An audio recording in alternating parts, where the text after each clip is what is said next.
Hello everyone, मैं अपनी मम्मा के साथ आ गई पार्लर। और पार्लर से जाने के बाद हमें रेस्टोरेंट, वहाँ पे मैंने खाया चोकोलावा एंड लड्डू, जो मेरा बहुत फेवरेट है।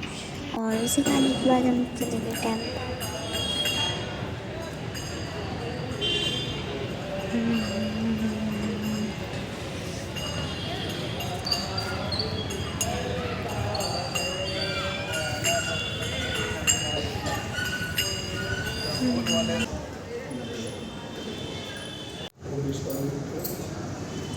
टेम्पल से आते समय मैंने लिया ओरियो शेक, जो कि वो भी मेरा बहुत फेवरेट है। और उसके बाद हम आ गए शॉपिंग करने। मैंने की देखो बहुत सारी शॉपिंग, मैंने अपनी टी और शर्ट, देखो। बहुत सारी चीज़ें ली। पापा मुझे ये अच्छी लग रही है। ये कैसी है पापा? ये मेरी साइज की है क्या?